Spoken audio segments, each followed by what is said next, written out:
Passons à l'information, comment allez-vous?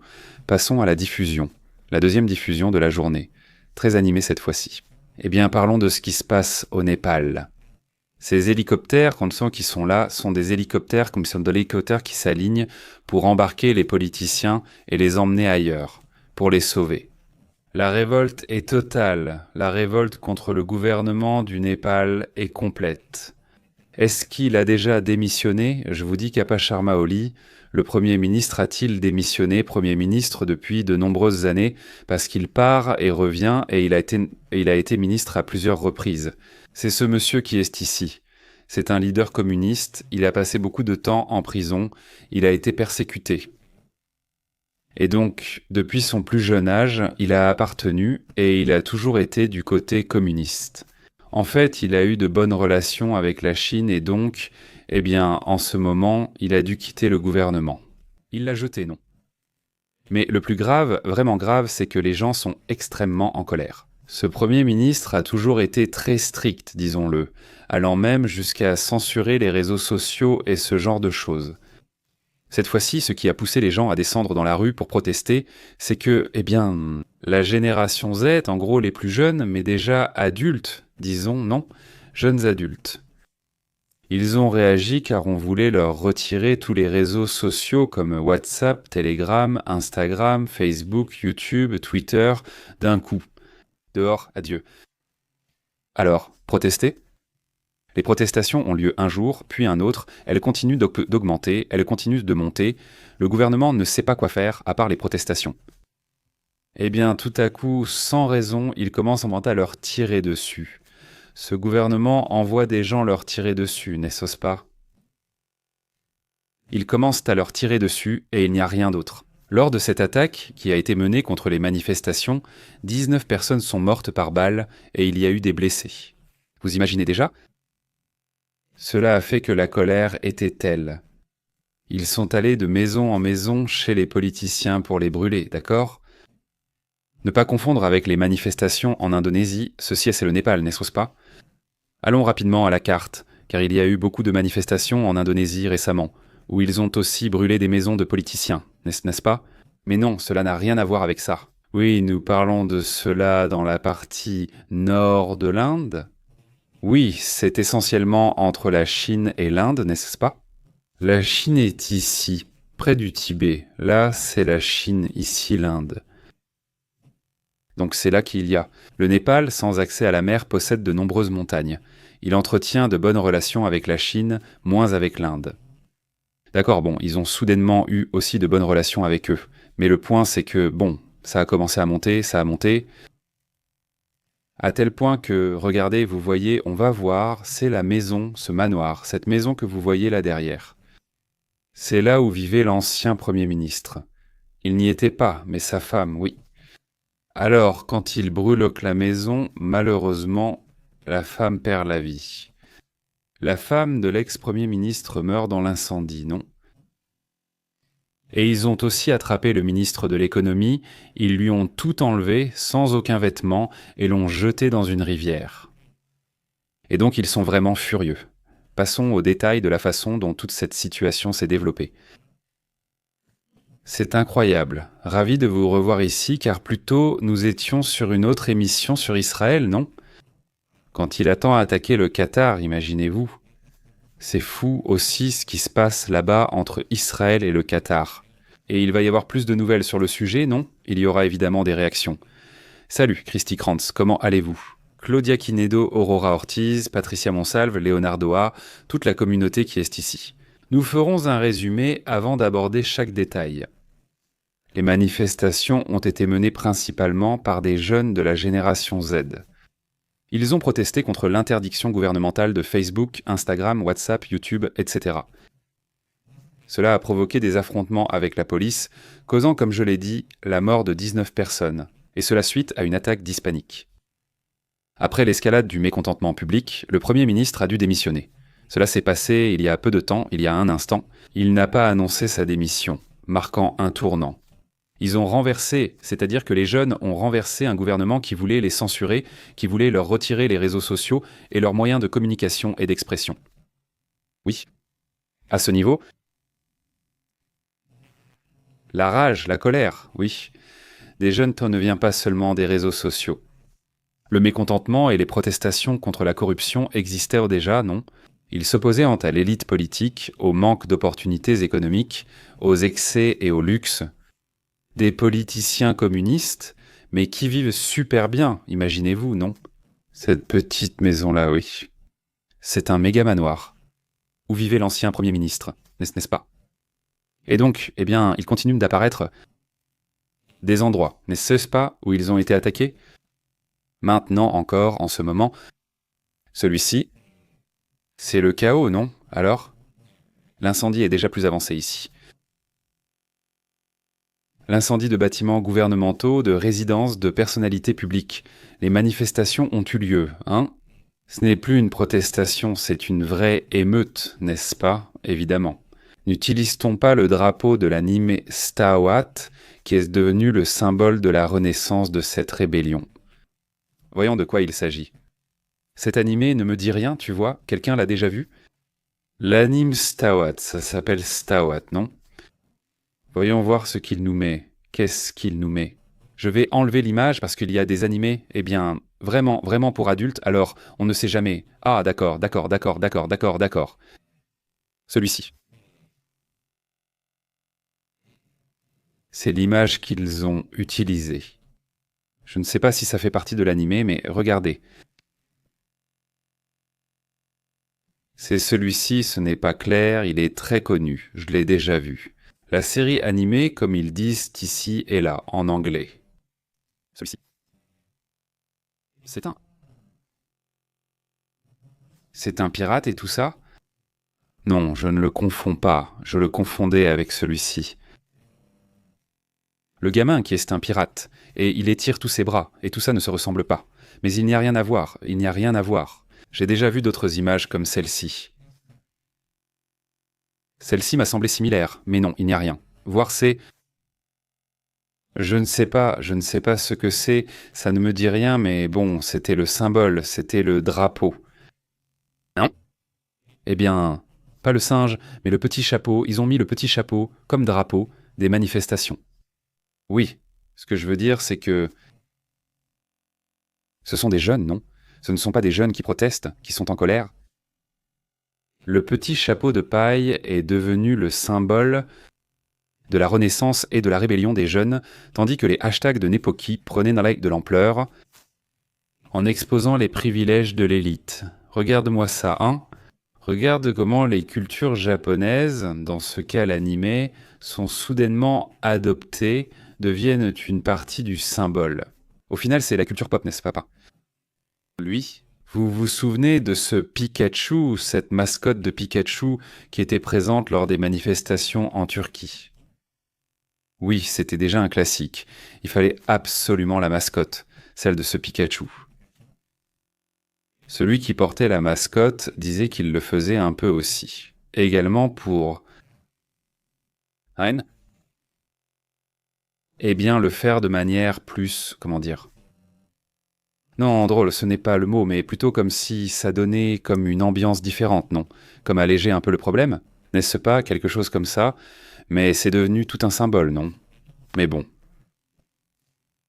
Beaucoup de jeunes ont dénoncé en ligne les excès du pouvoir et les abus des corrompus. Et à travers les réseaux, ils ont été en train de dénoncer. Eh voyez, on a déjà pris la photo de ce député, regardez sa vie, sa voiture, etc. Au final, ce sont des personnages publics, n'est-ce pas? Ils dépendent des impôts de ce pays, non? Ils montraient leur luxe, ce qui n'a pas plu, d'où la suppression de leur réseau, non? De plus, le Premier ministre ainsi que les ministres de l'Intérieur, de l'Environnement et de l'Approvisionnement en eau avaient dit déjà démissionner à ce moment-là. C'est parti comme ça, tous les ministres ont commencé à annoncer leur démission, non. Le gouvernement a levé la censure hier ou avant-hier. Il a annoncé la fin de la censure et l'arrivée des réseaux sociaux, mais les gens étaient pas déjà dans la rue, en colère. Et ils veulent un changement total? Le couvre-feu a été instauré dans des villes clés comme Katmandou et Byorong. Alors que des forces militaires étaient déjà déployées, des incendies ont été signalés dans les sièges. Même certains médias de télévision traditionnels regardaient. qui ont été incendiés. Regardez, ceci est un média de télévision. En ce moment, c'est-à-dire que ce média de télévision, déjà, le bâtiment n'existe plus, mais ils n'ont pas incendié une chaîne de télévision.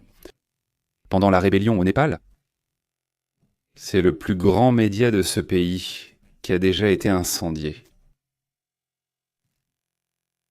Fils de sa mère, je veux dire, c'est dingue, vraiment, c'est incroyable. Là, c'est arrivé aujourd'hui. C'est la pleine lune, qu'est-ce qui se passe? Non. Eh bien, il y a eu aussi des incendies, non seulement dans les médias, mais aussi dans des bâtiments publics, dans des maisons de politiciens, n'est-ce pas? Des incendies ont également été signalés à l'aéroport. Les vols ont-ils été annulés ou détournés?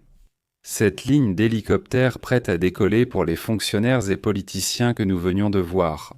Ils ne font pas la queue pour monter dans les hélicoptères afin de partir.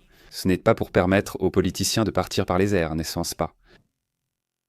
L'ancien Premier ministre Cher Badur Doueva et son épouse, ainsi que le vice-premier ministre et le ministre des Finances, ont été attaqués. Ce dernier est celui dont je vous ai dit qu'on lui avait retiré ses vêtements. Les États-Unis et le Royaume-Uni ont condamné la violence et demandé une enquête et un dialogue. L'armée a déployé des hélicoptères pour évacuer les ministres et sécuriser les bâtiments clés. Eh bien, ces hélicoptères sont organisés, d'après ce que dit ici l'Indian Express, ils sont organisés par l'armée, la même armée.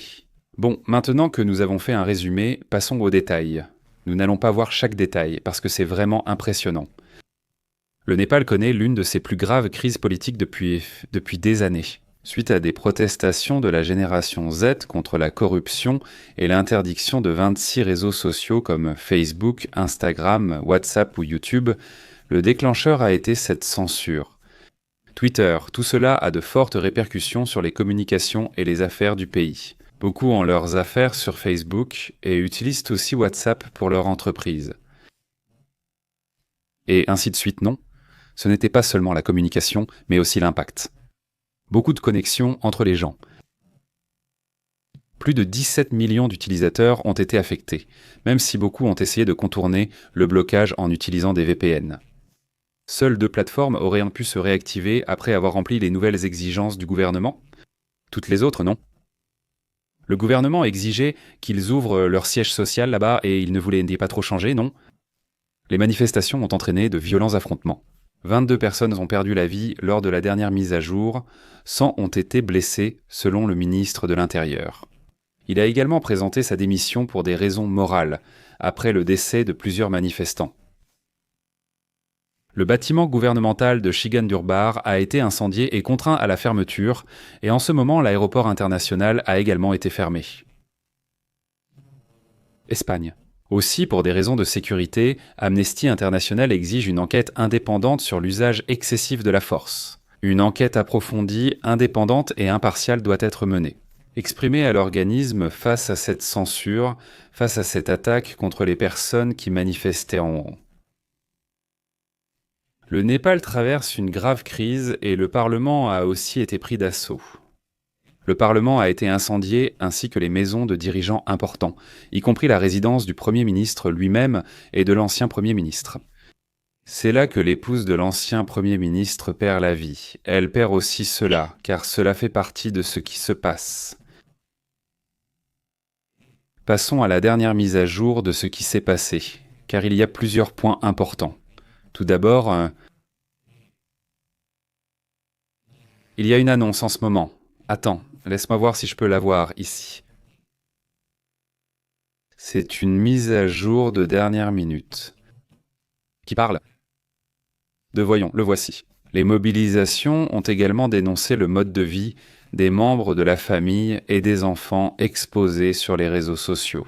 Pendant ce temps, le revenu par habitant n'est que de 1 400 $ par an.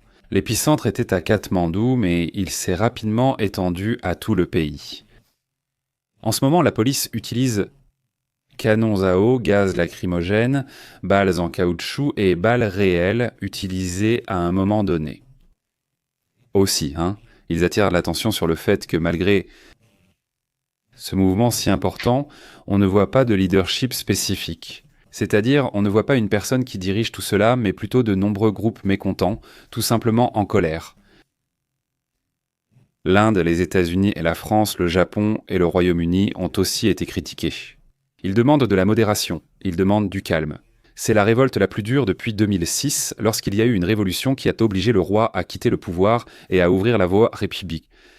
À la voie à la République. Oui, en 2006, leur république était récente. Malgré le changement de direction, l'insatisfaction généralisée demeure. Les manifestations au Népal sont devenues le symbole de ce qu'elles sont. On l'appelle la nouvelle génération numérique, n'est-ce pas? C'est peut-être la manifestation la plus dure que j'ai vue de la génération numérique, non? Eh bien, voilà une partie de ce qui se passe sur ce sujet. Il me semble qu'on attend un rapport de plus de réactions, non? De l'Organisation des Nations Unies. Et voilà, regarde, c'est bon, il dit. L'un des scandales récents concerne un réseau, mais pas celui-ci, un autre. Un problème qu'ils ont eu avec l'Organisation des Nations Unies, il dit. L'un des scandales les plus récents implique un réseau d'escroqueries envers des citoyens à qui l'on promet des voyages en Espagne avec de fausses excuses, comme la participation à une conférence de l'Organisation des Nations Unies, quelque chose qui a été soutenu, appuyé par le gouvernement népalais. Un autre sujet qui attire l'attention, c'est que la communauté internationale assure, n'est-ce pas, des pays, surtout les voisins, qui sont préoccupés par le fait que cela puisse s'étendre à leurs frontières. Il y a un vide de pouvoir, sans gouvernement légitime ni structure. La transition n'est pas claire. Que va-t-il se passer là-bas, n'est-ce pas? Et cela les inquiète donc qu'il y ait un coup d'État, que les militaires veuillent ainsi prendre le pouvoir, ou je ne sais pas, n'est-ce pas? Nous serons très attentifs à la suite. Les rues du Népal aujourd'hui, ce sont des célébrations parce qu'ils ont pris le gouvernement, mais en même temps, il y a l'incertitude de ce qui va se passer, non? Que va-t-il se passer dans ce pays? En ce moment, les jeunes sont contents, non? J'espère que ça ne va pas devenir un chaos total, parce que sinon on dirait que c'est ce qui va arriver. Qui est ce personnage? Qui est cet individu appelé le Premier ministre? Non? Qui? Quel individu? Qui est cet individu appelé Oli? N'est-ce pas? C'est lui? Comment l'appelle-t-il? Kada Prasad Sarma Oli. C'est le nom complet. Il est né le 22 février 1952 dans un tout petit village appelé Iwa, qui se trouve dans le district de Theratrum, au Népal. Son enfance a été très compliquée, n'est-ce pas? Sa mère est décédée de la variole alors qu'il avait 4 ans et sa famille a été déplacée à cause des inondations, donc ils ont été obligés de vivre chez leurs grands-parents. Il s'est engagé très jeune en politique du côté communiste et est activiste depuis février 1970. Il a passé 14 ans en prison, dont 4 en isolement total. Isolement pour s'être opposé à la monarchie. Libéré en 1987, il a gravi les échelons du parti et fut élu député de Japa. Au cours de plusieurs législatures, il a occupé divers postes de ministre de l'Intérieur, des Affaires étrangères et de vice-premier ministre. Il a été nommé chef du parti en 2014, puis Premier ministre en 2015 et de nouveau par la suite. Il a été Premier ministre une deuxième et une troisième fois, en 2018, puis en 2021 et maintenant en 2024. En juillet de l'année dernière, il est redevenu Premier ministre, donc c'est la 4e ou 5e fois qu'il occupe ce poste. C'est une personnalité qui est connue comme dur, n'est-ce pas, conservateur, et bien sûr communiste, évidemment. Alors, c'est son style. On voit qu'il a beaucoup de liens avec la Chine, n'est-ce pas? Et je ne sais pas s'il voulait suivre le modèle de la Chine pour lui enlever, hein? Comment il s'appelle, celui-là? Là... Comment on va appeler celui-là? Nous allons leur enlever la communication aux jeunes, comme ils le font là-bas en Chine, où ils contrôlent. Les réseaux utilisés sont internes ou chinois. En principe, les réseaux étrangers sont interdits. En Chine, beaucoup utilisent donc des VPN pour contourner ces restrictions. Non. Mais bon, allez, lisons quelques commentaires. Et ici, quelqu'un dit « Salutations, comment vas-tu, César ?» Je crains que cela puisse aussi arriver en République dominicaine, car le gouvernement a tenté de restreindre la liberté d'expression sur les réseaux sociaux. Exclusivement, ils ont modifié le code pénal de force, c'est-à-dire comme ils veulent instaurer la censure là-bas en République, dit-il. Donc leur être est la seule distraction au milieu de la pauvreté et de la faim de la grande majorité, dit-il. Jotaem et Salou, oui, imagine.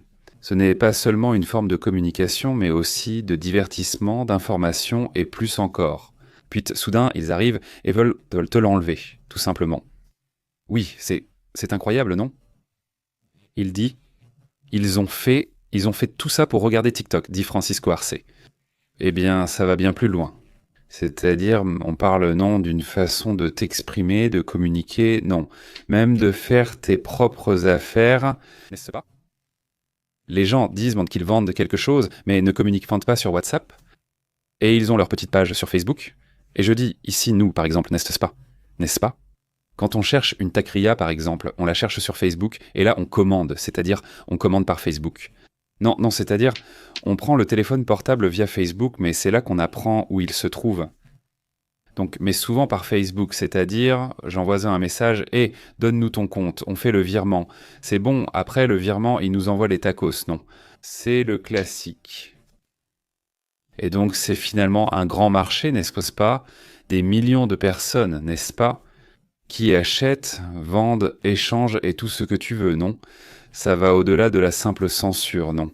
Sinon, c'est comme si tu frappais directement l'économie, non? Et maintenant, ce n'était pas qu'ils allaient interdire à 100% ce qu'ils voulaient, c'était avoir des bureaux, c'est-à-dire que chaque plateforme ait ses bureaux là-bas. Ils ont fait la Sierra Brava sans laisser de temps, ils ont dit. Est-ce que ce sera la censure pour tous? Et celui qui n'a pas de bureau, non? Ce n'était pas comme si on disait « Dans un an, nous voulons des bureaux et réguler la situation ici ». Non, ils n'ont pas été trop drastiques, non. Cela a provoqué une réaction drastique, n'est-ce pas?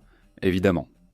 Je me demande par curiosité à quoi ressemblent les logements de Xi Jinping et des hauts dirigeants chinois. Bonne question. Comment dire? Une chose, c'est le bureau du gouvernement, la résidence officielle. À quoi ressemble leur maison? Je suppose qu'ils auront leur maison, non? À quoi ressemble-t-elle? Bonne question. Non, c'est difficile. Elles sont très... Beaucoup de secrets, non? Il est très difficile d'obtenir des infos, non? Je ne sais pas si cela a déjà été documenté. Mais... ce serait vraiment intéressant de le savoir, non? Francisco Arce, comment vas-tu? Bonjour, salutations, quoi de neuf? Hein? Tu dis? Qui d'autre est celle-là? Scott Rubio, comment vas-tu? Hey, salutations. Il dit hein? Nicoli Franco? Il dit salutations. Famille. Je voulais te dire qu'ici, en Espagne, Sanchez veut imposer 9 mesures à Israël. Je ne sais pas si tu l'as transmis, dit-il. Une accolade. Oui, on en a déjà parlé il y a quelques jours, ça fait déjà un moment, ça. Disons qu'il est contrarié parce qu'il qualifie Israël de génocidaire. Et bon, il devient ferme, il devient dur. Le gouvernement de Pedro Sanchez, n'est-ce pas? C'est l'idée, non. C'est-à-dire, Pedro Sanchez, disons qu'il a intensifié ce sujet, non. Parmi les mesures, ainsi que cela. Peut-être que le plus frappant, c'était justement cette question de baisser la relation, disons, diplomatique avec Israël. Au minimum, en gros, non? Ce sujet attire-t-il l'attention? Dans la recherche d'envoyer de l'aide humanitaire aux civils, n'est-ce pas? Ça aussi, eh bien, ça fait partie du mouvement. Et voilà, ce n'est pas seulement l'Espagne, n'est-ce pas? Ce sont plusieurs pays européens de tout premier plan. Disons qu'ils ont surtout imposé des conditions à Israël, et même les États-Unis commencent déjà à envisager de mettre, eh bien, certains obstacles à Israël à cause de ce qui s'est passé. Oui. C'est-à-dire, ce point-là n'est pas seulement soulevé par l'Espagne. Plusieurs pays agissent déjà sur ce sujet pour mettre la pression. Netanyahou, à cause de toute une série de choses qu'il a faites, n'est-ce pas? Qui lui aussi a dépassé les bornes, en rompant, disons, des accords qui avaient été conclus, même avec les États-Unis, n'est-ce pas? Donc il y a là un sujet intéressant, n'est-ce pas? Parce qu'il est déchaîné, il devient autocrate, non. Netanyahou va clairement dans cette direction, non. 36% des Israéliens soutiennent actuellement sa gestion. Est-ce un record historique à la baisse ? Donc oui, c'est un sujet auquel il faudra prêter attention, n'est-ce pas ? Voyons voir ce qui va se passer d'autre, non ? Mais oui, c'est intéressant ce qui se passe là-bas. Salut Edilcia, comment vas-tu ? González ? Très bien. Juan Carlos Lopez, comment vas-tu ? Tu vas bien ? Celui-ci dit non. Pedro Sanchez et Perro Sanchez. Santé capitaine Alexandra, salutations de Toronto. Comment vas-tu ? Salutations jusqu'à Toronto, très bien Léonard. Ne mets pas autant d'emojis, s'il te plaît. C'est-à-dire... Oui, on avait déjà fixé une limite. Hein. On ne veut pas la réactiver. Hein. Oui, enfin, non, je ne sais pas pourquoi, je ne sais pas quelle est telle est l'idée. Salutations Léonard, porte-toi bien. Juan Carlos Petri, très bien. Alexandra capitaine, voyons voir. González, très bien. Salutations. Qui d'autre est cela ? César. J'ai aussi peur que cela arrive. Nous avons bien lu. Nous reviendrons plus tard avec un autre rapport sur l'actualité. Soyez très attentifs à ce qui se passe au Népal, car en gros, il y a eu un changement total dans ce pays. En plein 9 septembre, n'est-ce pas ? Voyons jusqu'où ira ce sujet. Espérons qu'il ne bascule pas du côté militariste, n'est-ce pas ? Parce que dans un de ces cas, il y a eu un coup d'État, non ? C'est-à-dire, je ne sais même plus ce qui pourrait arriver ensuite, n'est-ce pas ? Mais bon, les gens sont très mécontents de ce gouvernement. Espérons que la situation ne s'aggrave pas. Nous resterons attentifs à la situation de ce pays. Cordialement, prenez soin de vous. Nous poursuivrons bientôt la discussion sur un autre rapport et d'autres sujets. Salutations, à bientôt.